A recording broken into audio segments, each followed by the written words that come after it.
Marcus Chen wiped the grease from his hands as he stepped out of his workshop on the mining colony of Kepler 442b. The twin suns cast long shadows across the rocky terrain, and the perpetual hum of atmospheric processors filled the air.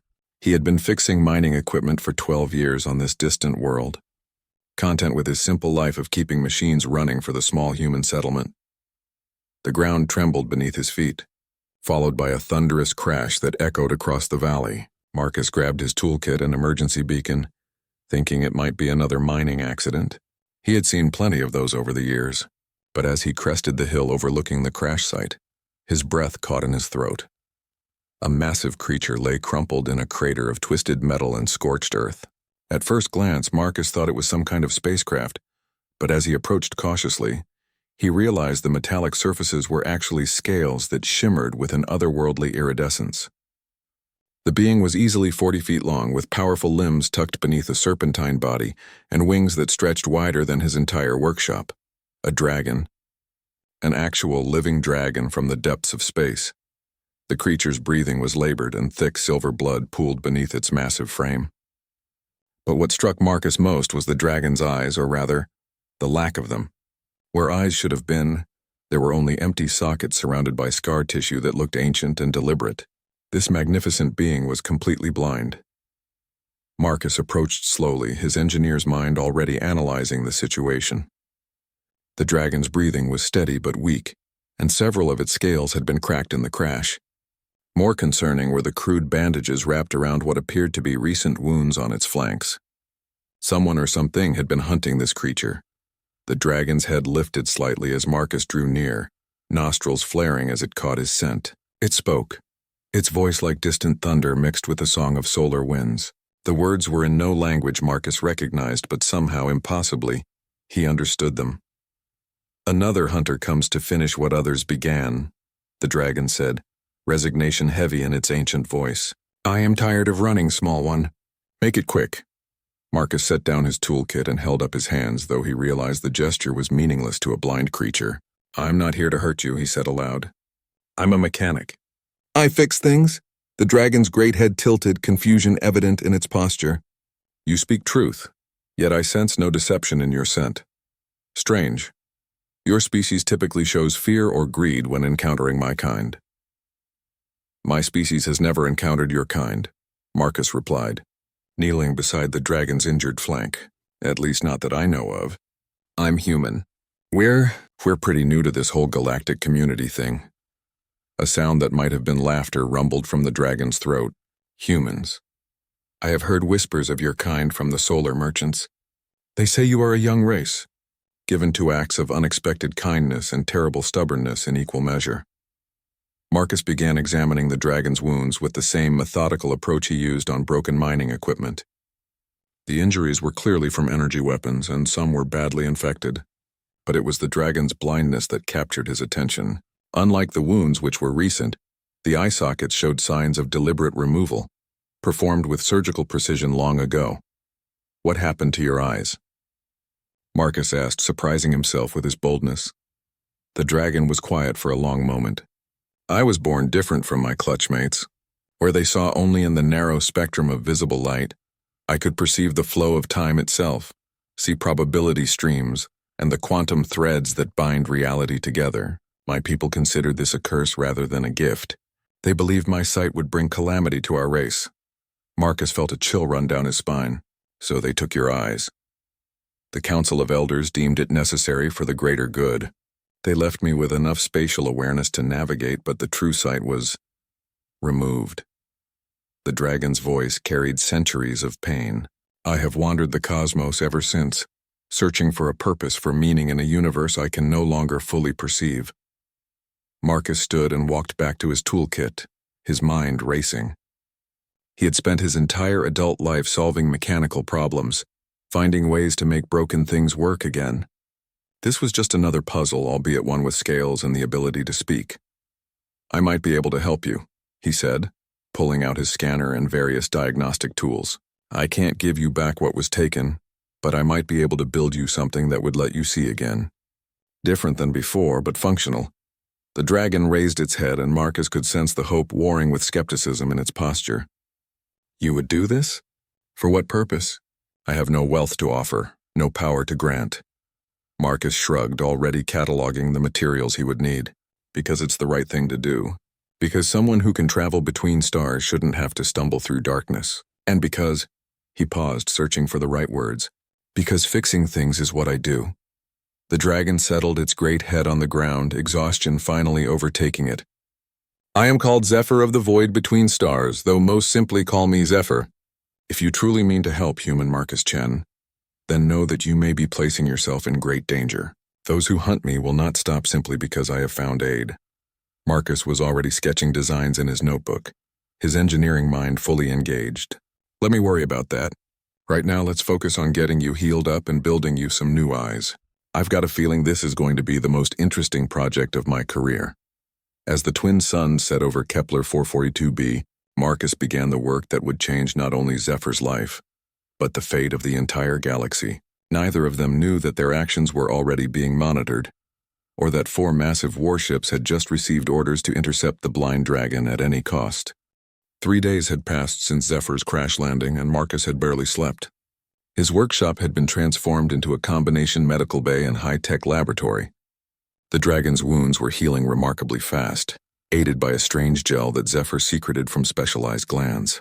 But Marcus was more focused on the half-completed device taking shape on his workbench.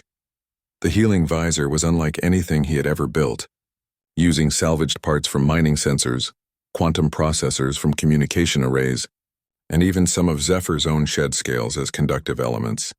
Marcus had created something that bridged technology and biology in ways that shouldn't have been possible. Tell me again how your original site worked, Marcus said, carefully calibrating the quantum resonance chambers within the visor's framework. Zephyr, now resting comfortably in the workshop's expanded bay, tilted his great head thoughtfully. Imagine seeing not just what is, but what could be. Every quantum possibility existed as a faint outline, every probable future casting shadows into the present. I could perceive the life force of every being, the electromagnetic signatures of their thoughts and emotions. Marcus nodded, making adjustments to the biometric sensors.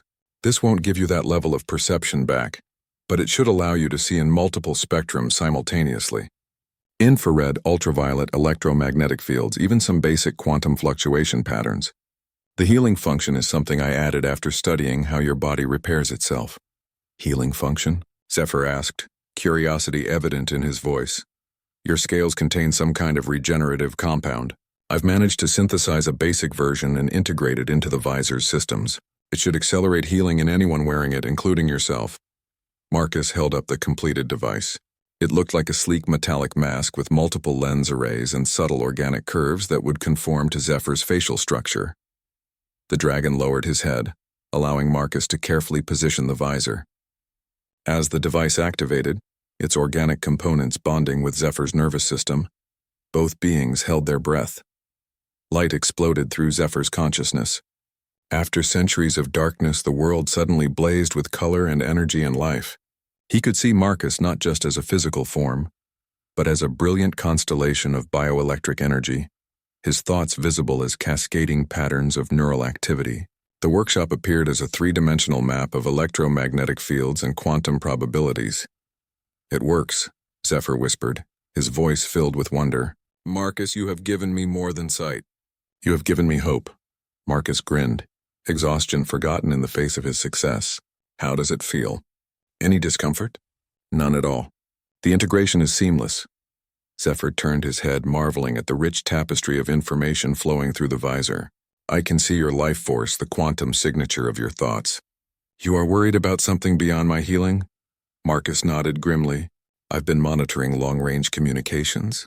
There's chatter about increased military activity in this sector. Ships moving in formation heading this way. I think someone knows you're here. Before Zephyr could respond, the workshop's proximity alarms began screaming. Marcus rushed to his monitoring station, his face paling as he read the displays. 4 massive ships just dropped out of hyperspace at the edge of the system. They're not broadcasting any identification signals. Through his new sight, Zephyr could perceive the quantum wake left by the arriving ships even at this distance. The signatures were familiar and filled him with dread. The hegemony has found me. These are not simple hunters, Marcus. They are the Void Seekers, the hegemony's most elite force. They exist solely to eliminate threats to galactic order. What kind of threat are you exactly? Marcus asked, already gathering emergency supplies and data cores. Zephyr stood, his massive form casting shadows across the workshop. The kind that can see through their lies. The galactic hegemony maintains power through careful control of information and technology. They claim to represent peace and unity, but in truth they are a collection of species that conquered and absorbed every civilization they encountered. They tolerate no dissent, no alternative perspectives. And your sight threatened that somehow? My people's true sight could perceive the quantum foundations of reality itself. We could see through deceptions, witness events across vast distances, even glimpse potential futures. The hegemony destroyed my species not because we were dangerous, but because we could reveal their true nature to the galaxy. Zephyr's voice carried the weight of genocide. I am the last of my kind, and they will not rest until that truth dies with me. Marcus finished uploading his workshop's data to multiple hidden storage devices throughout the colony. Well, they're going to have to go through me first. And I've got a few surprises they won't be expecting. Marcus, you don't understand. These are not simple soldiers. The Void Seekers command technology beyond your current understanding. They have weapons that can crack planets, shields that bend reality itself. Your kindness has already placed you in mortal danger. Maybe, Marcus said, activating his workshop's defensive systems. But here's the thing about humans, Zephyr. We're really, really stubborn, and we don't like bullies. Through the Visor's enhanced perception, Zephyr could see the truth of Marcus's words written in the patterns of his neural activity. There was fear, yes, but it was overwhelmed by determination and a fierce protective instinct that burned like a stellar core. This small human was actually prepared to stand against the might of the galactic hegemony, for a creature he had known for only 3 days.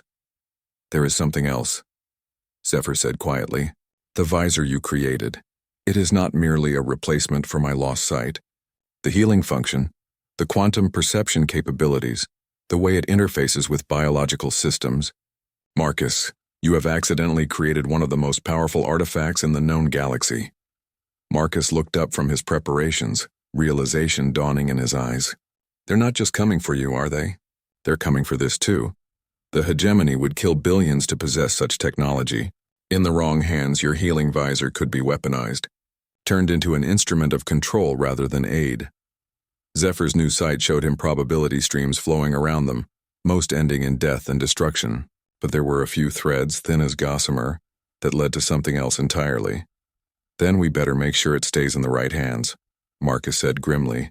How long do we have? The Void Seekers will reach the planet within 6 hours. They will likely begin with orbital bombardment to soften any defenses, then deploy ground forces to ensure my capture or elimination. Marcus activated the colony's emergency broadcast system. Then it's time to see what humans are really capable of when our backs are against the wall. Zephyr, I need you to trust me. What I'm about to do might seem insane, but it's our only chance. As alarms began blaring across the colony, and 4 massive warships descended toward Kepler 442b, like harbingers of doom, Marcus began implementing a plan that would either save them all or doom the galaxy to eternal tyranny. Either way, the hegemony was about to learn why humanity had survived every catastrophe their young species had faced. They were about to discover what happened when you threatened something a human had decided to protect. The mining colony erupted into controlled chaos as Marcus's emergency broadcast reached every human settlement on Kepler 442b. Within an hour, 300 colonists had transformed from peaceful miners and engineers into something the galaxy had never seen before. A unified human defensive force operating with the cold efficiency of a machine and the fierce loyalty of a pack protecting its own. Marcus stood in the colony's command center, coordinating with team leaders across the planet. Through quantum encrypted channels, his voice carried the weight of absolute conviction. Listen carefully, everyone. We have 4 hours before hostile forces reach our atmosphere. These aren't pirates or raiders. These are representatives of something called the Galactic Hegemony, and they're here to destroy someone under our protection. Sarah Kim, the colony's head of operations, leaned over the tactical display.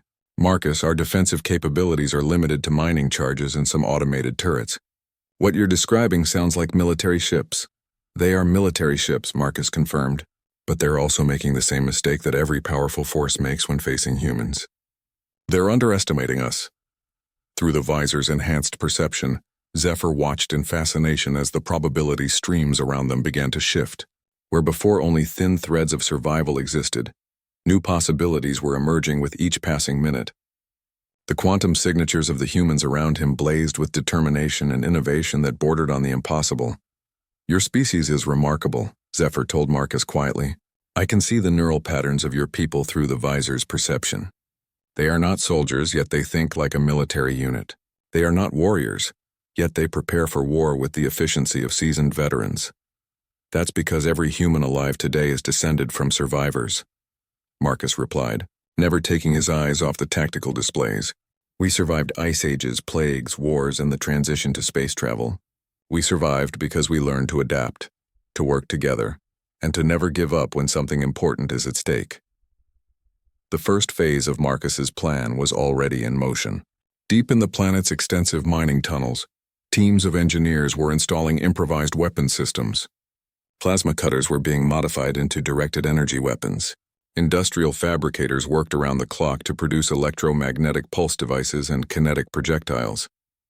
Most importantly, the miners were creating something the hegemony had never encountered: a planetary defense network built entirely from civilian technology. Commander Thek-9 of the Void Seekers studied the tactical readouts from his flagship as it approached the small human colony. The primitive settlement showed no signs of sophisticated military defenses, exactly as expected from such a young species. 4 massive warships against a mining colony should be concluded within minutes of orbital insertion. "Life signs confirm the target is present on the surface," reported his tactical officer. "Shall we proceed with immediate orbital bombardment?" "Negative," Thek-9 replied. "The Council requires the Dragon alive if possible. We will deploy ground forces after a limited bombardment to eliminate any resistance. These humans should surrender quickly once they understand their situation." It was exactly the kind of tactical arrogance that Marcus had been counting on.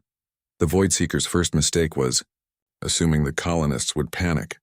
Instead, as the warships entered orbit and began scanning the surface, they found themselves looking at what appeared to be a completely evacuated settlement. Every human life sign had vanished from their sensors, disappeared into the extensive underground tunnel networks that the hegemony's intelligence had failed to properly map. Their second mistake was underestimating human engineering ingenuity. The moment the first hegemony shuttle launched toward the surface, Marcus gave the signal. Across the planet, modified mining charges detonated in carefully calculated sequences. But these weren't random explosions. They were synchronized electromagnetic pulses that created a localized interference field around the entire planet. The hegemony forces suddenly found their advanced sensors reduced to the effectiveness of primitive optical scanners. Their quantum communication arrays went silent. Their targeting systems began showing false readings. In a matter of seconds, the technological advantage that had allowed them to dominate the galaxy for millennia was neutralized by converted mining equipment. "Impossible," Thek-9 snarled as his bridge displays flickered and died. "A primitive colony cannot possess this level of technological sophistication." Through the visor, Zephyr watched the hegemony ships struggling with their suddenly unreliable systems. "Marcus, your people have done something extraordinary. The quantum signatures of their ships are fluctuating wildly. You have disrupted their technology on a fundamental level." Phase 2, Marcus announced over the colony's communications network. As the first wave of hegemony shuttles descended through the planet's atmosphere, they encountered the second surprise Marcus had prepared. The humans hadn't simply hidden underground. They had turned the entire tunnel network into a 3-dimensional battlefield where their knowledge of the terrain gave them an overwhelming advantage. Modified, industrial mechs emerged from concealed positions throughout the settlement. These weren't military vehicles, but mining and construction equipment that had been retrofitted with weapons and operated by people who knew every bolt and circuit by heart. Plasma cutters designed to slice through asteroid rock proved devastatingly effective against hegemony armor. Cargo haulers became mobile weapons platforms. Even the atmospheric processors had been converted into area denial weapons that could alter the local environment to human advantage. The hegemony soldiers, despite their advanced training and superior firepower, found themselves fighting an enemy that seemed to materialize from the very rocks and disappear just as quickly. Worse, their usually reliable equipment continued to malfunction at critical moments, leaving them vulnerable to human ingenuity and desperate courage. But the real surprise was still to come. "Zephyr," Marcus said, checking the quantum resonance readings on his displays, "I need you to do something that might sound insane. Given the current circumstances, insanity seems to be working remarkably well." The dragon replied, "I need you to fly."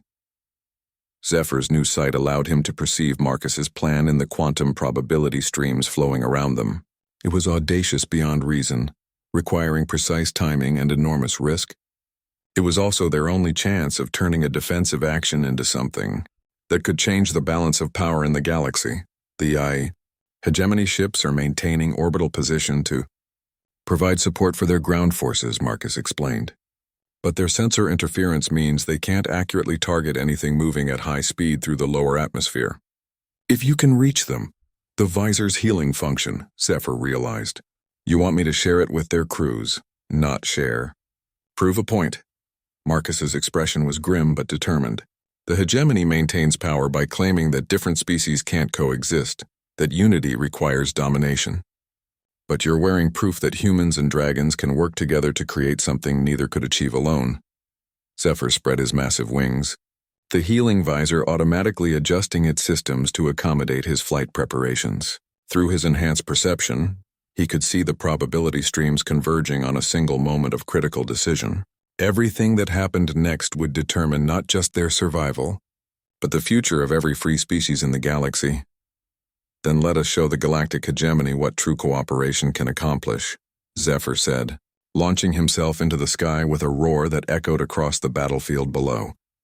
As the last dragon in the universe soared toward 4 massive warships, carrying with him the hopes of a species that refused to surrender, and wearing a device that proved cooperation was stronger than conquest, the real battle for the galaxy's future was about to begin. Zephyr's massive form cut through the planet's atmosphere like a living missile, the healing visor allowing him to navigate the electromagnetic chaos that surrounded the hegemony fleet.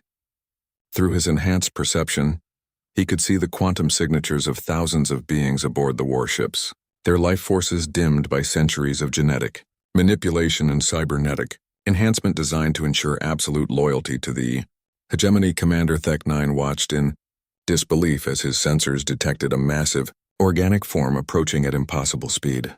"How is a biological entity surviving in the interference field? Our own shuttles can barely maintain stable flight." "Sir," his tactical officer reported, voice tight with confusion. "The entity appears to be the target dragon, but that's impossible. Intelligence reports confirmed it was blind and severely injured." Through the bridge's main viewer, Thek-9 caught his first glimpse of Zephyr ascending toward them. The dragon's scales caught the light of the system's twin suns, creating a display of shifting colors that was both beautiful and terrifying.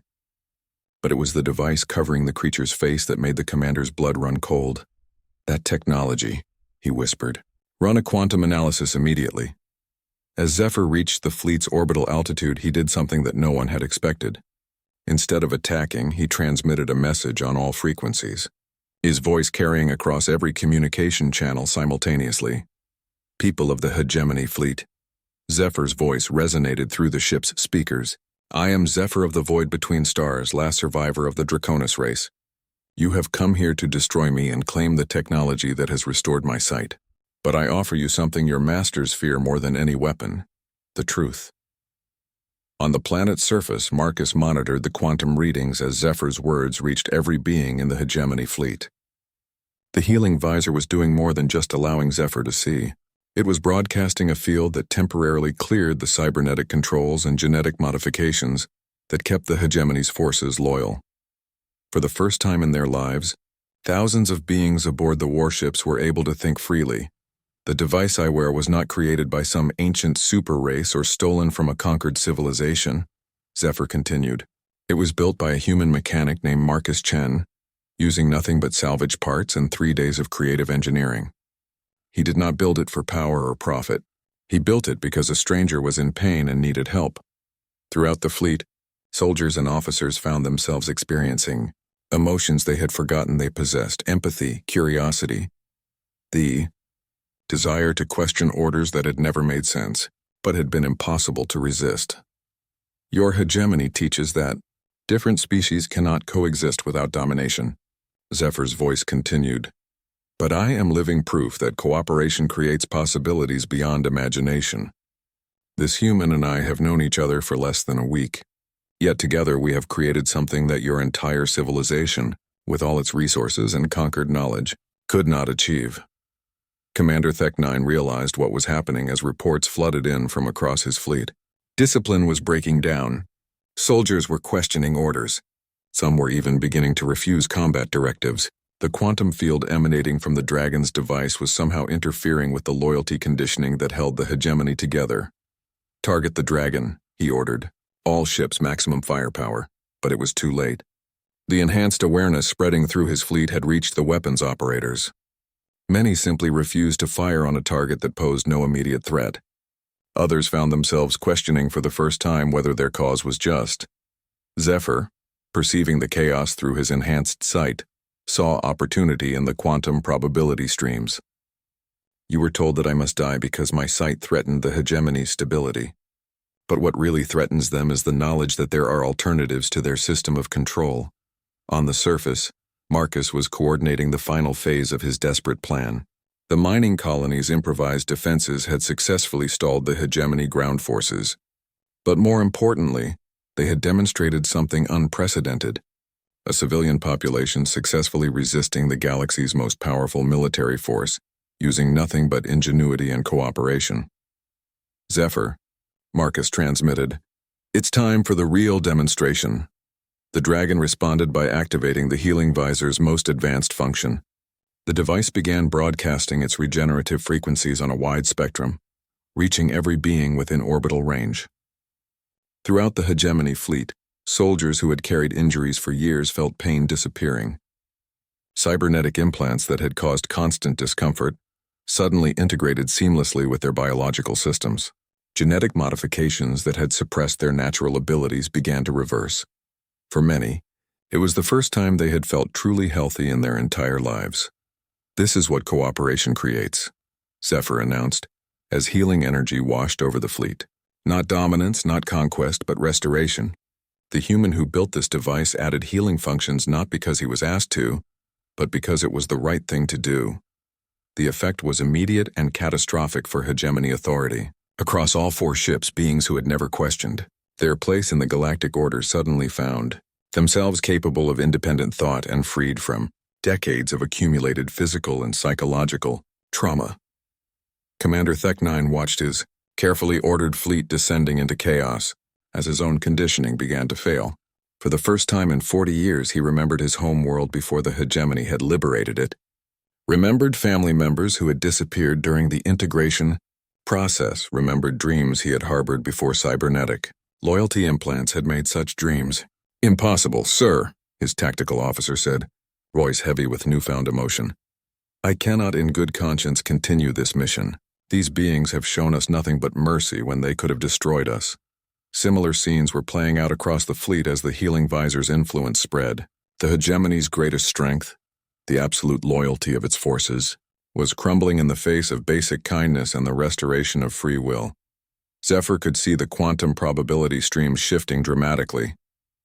Where before only thin threads of survival existed, vast networks of possibility were opening up.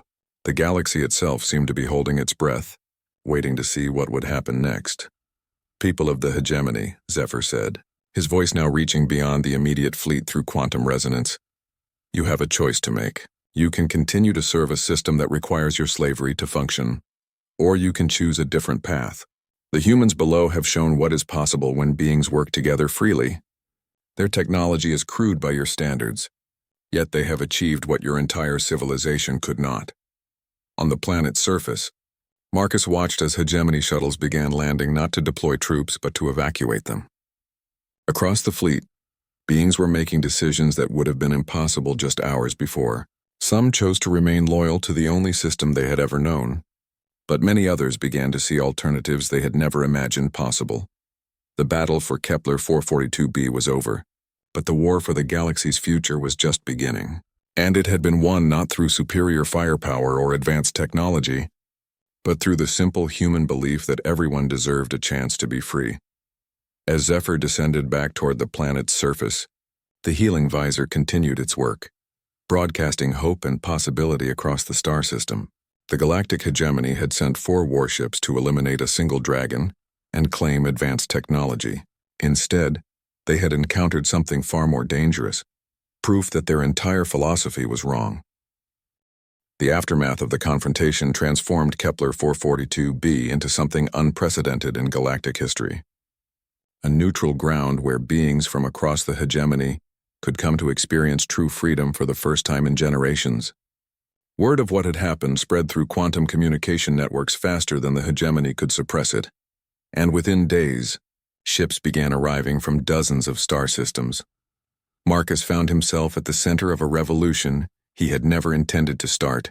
His workshop, once dedicated to fixing mining equipment, had become the headquarters of an interstellar movement that threatened to reshape the balance of power in the galaxy. But the weight of that responsibility was nothing compared to what he discovered when he began analyzing the data from Zephyr's healing visor. "The readings don't make sense," Marcus told Zephyr as they stood in the expanded workshop, now filled with volunteers from a dozen different species working to understand and replicate the visor's technology. "The healing effect isn't just medical. It's actually reversing genetic and cybernetic modifications that were designed to be permanent." Zephyr, still wearing the visor that had become the symbol of their movement, nodded grimly. "I suspected as much. The hegemony's control methods go deeper than simple loyalty conditioning. They have been systematically altering the biology of conquered species for centuries, removing traits that might lead to independent thinking or resistance." Through the visor's enhanced perception, Zephyr could see the quantum patterns of every being who had been touched by its healing field. The former hegemony soldiers showed the most dramatic changes. Their life forces, once dim and constrained, now blazed with possibilities that had been suppressed since birth. Captain Vera 6, formerly of the hegemony cruiser Dominion, stood before a gathering of refugees in what had once been the colony's main meeting hall. Her cybernetic implants, which had once enslaved her to the hegemony's will, now functioned as intended, enhancing her natural abilities rather than suppressing them. "For 37 years, I believed I was serving a just cause," she told the assembled crowd. "I was told that the galaxy required strong leadership to prevent chaos, that freedom was a luxury that led to war and suffering. I never questioned these beliefs because I was physically incapable of doing so." Her voice carried the pain of someone discovering they had been living a lie their entire life. "But in 3 days on this planet, surrounded by humans who chose cooperation over conquest, I have learned more about genuine peace than in decades of enforcing the hegemony's version." Marcus listened from the back of the hall, still struggling to comprehend how his simple act of kindness toward an injured dragon had snowballed into a galactic crisis. Sarah Kim, who had become his unofficial liaison with the growing refugee population, stood beside him with the expression of wonder and concern. "Marcus," she whispered, "we're getting reports from across the galaxy. Entire hegemony fleets are experiencing discipline breakdowns. Some governors are declaring their systems independent. The Council of Races has issued a decree declaring this planet and everyone on it to be enemies of galactic stability. How long before they send something we can't handle?" Marcus asked. "Intelligence from the defectors suggests they're already mobilizing the extinction fleet. Ships specifically designed to destroy entire star systems when conventional conquest fails." Marcus felt a chill run through him. He had set out to help a blind dragon see again. Now he was potentially responsible for a war that could devastate civilizations across the galaxy. Zephyr approached, his massive form moving with the fluid grace that the healing visor had restored to him. "Marcus, I can sense your distress through the quantum fields. You blame yourself for what is happening. Don't I have reason to?" Marcus replied. "I built something that's tearing the galaxy apart." "No," Zephyr said firmly. "You built something that is revealing what was already broken. The hegemony maintains power through force and the suppression of free will. That system was always unsustainable. What you created merely gave people the ability to see alternatives. Through the visor, Zephyr could perceive the probability streams flowing around them. Most still led to darkness and destruction, but some showed possibilities that glowed with hope. There is something else, Marcus.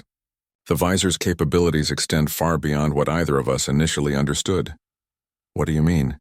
The healing field doesn't just reverse genetic modifications and remove cybernetic controls. It appears to be awakening dormant abilities in many species.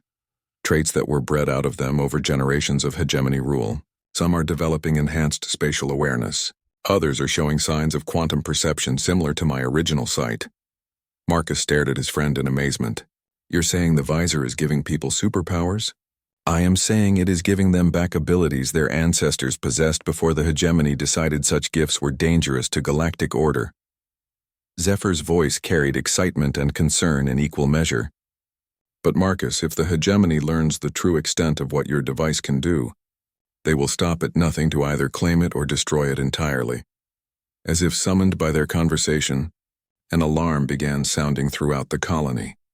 In the command center, displays showed multiple hyperspace signatures appearing at the edge of the system, but these weren't the same class of ships that had arrived before.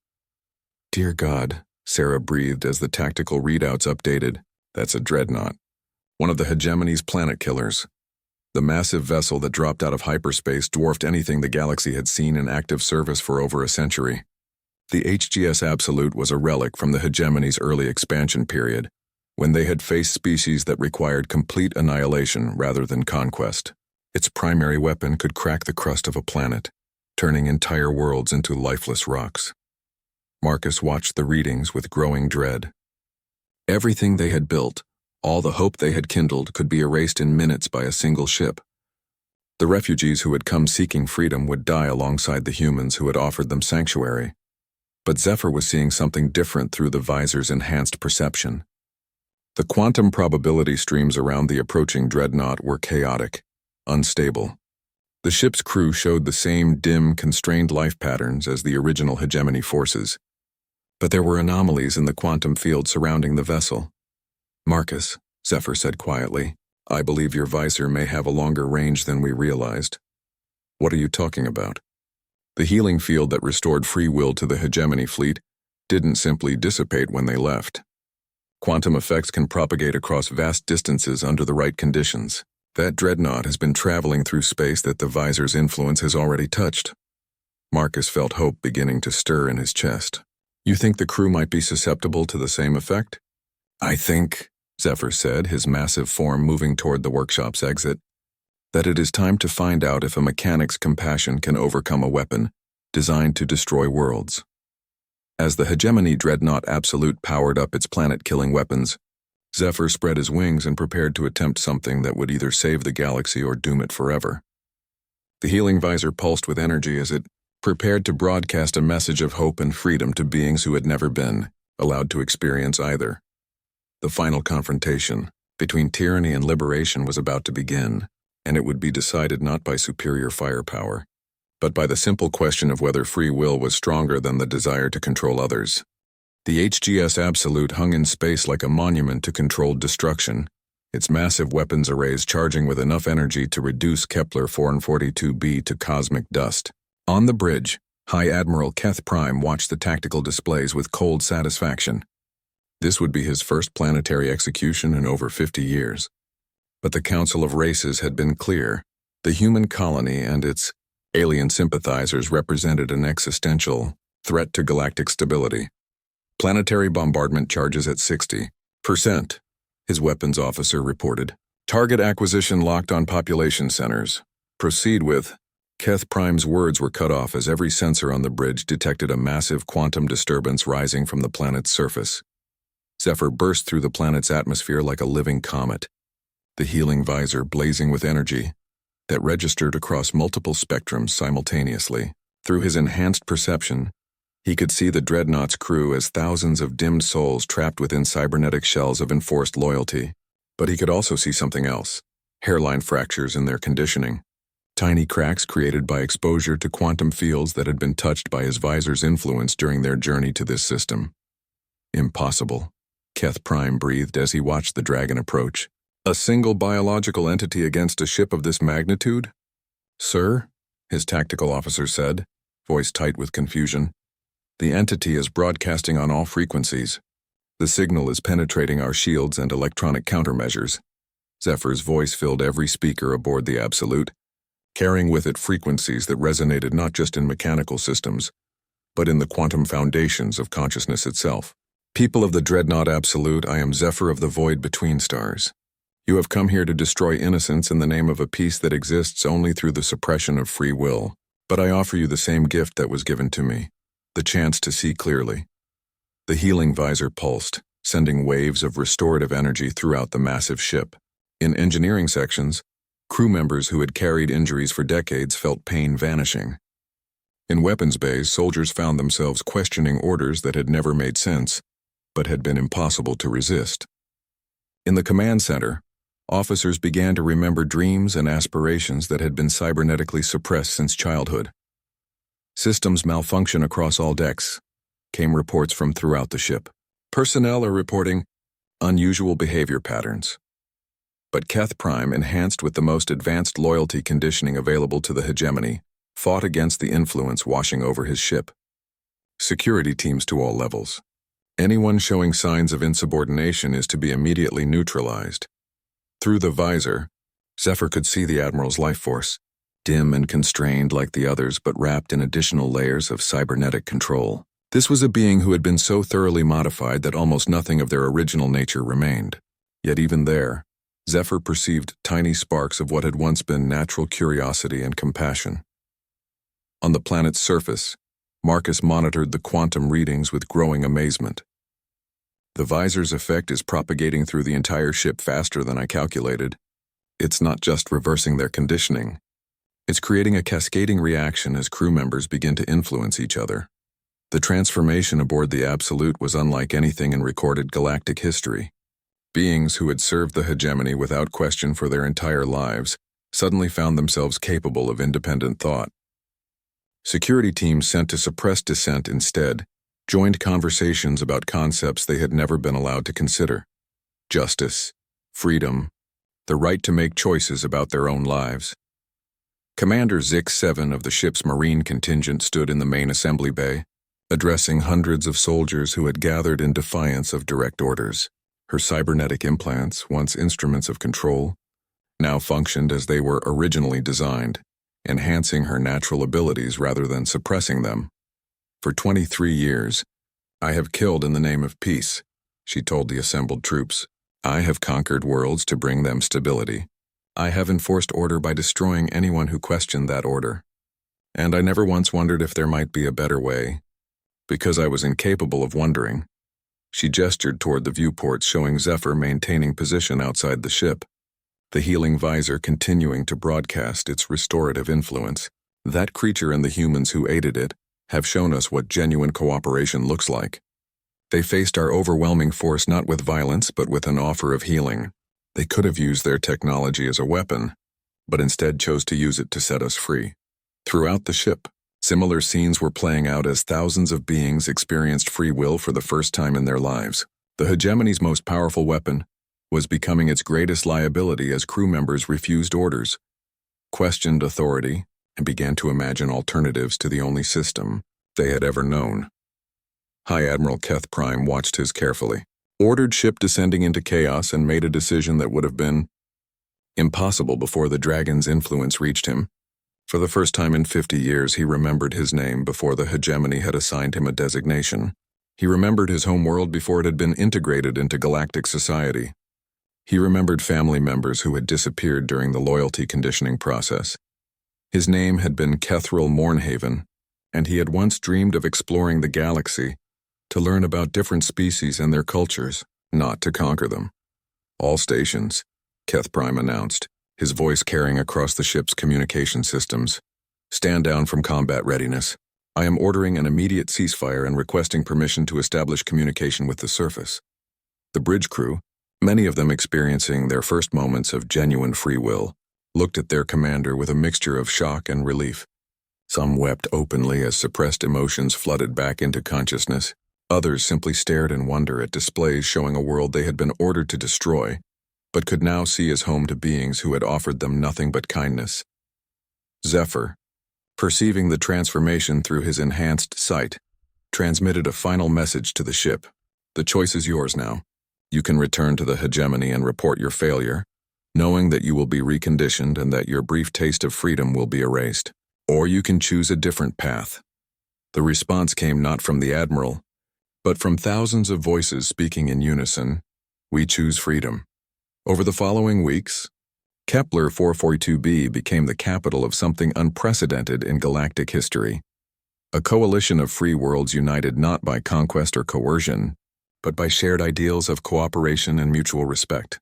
The healing Visor's technology was shared freely, allowing other species to begin reversing generations of genetic and cybernetic manipulation designed to ensure compliance. Marcus Chen, a simple mechanic who had wanted only to help an injured dragon see again, found himself reluctantly acclaimed as one of the galaxy's great liberators, but he insisted that the real heroes were the beings who had chosen freedom when given the chance, and the dragon who had shown that cooperation could achieve what domination never could. Zephyr, no longer the last of his kind as other dragons emerged from hiding across the galaxy, established a new order dedicated to protecting the rights of all sentient beings to think freely and choose their own destinies. The healing visor became the symbol of that movement, proof that technology guided by compassion could overcome centuries of oppression. The galactic hegemony still controlled vast swaths of space, but their absolute authority had been broken. Across thousands of worlds, beings looked up at the stars and saw not the certainty of domination, but the possibility of freedom, and it had all begun with a mechanic's simple belief that everyone, even a blind dragon, deserved a chance to see clearly. In the end, the greatest weapon against tyranny had not been superior firepower or advanced technology. It had been the radical idea that all beings deserved kindness, respect, and the right to choose their own path among the stars. The healing visor that Marcus had built in his workshop would be remembered not as an instrument of war, but as proof that the universe itself favored freedom over control, cooperation over conquest, and hope over despair. The galaxy would never be the same, and that change had begun with 3 simple words: "I can help."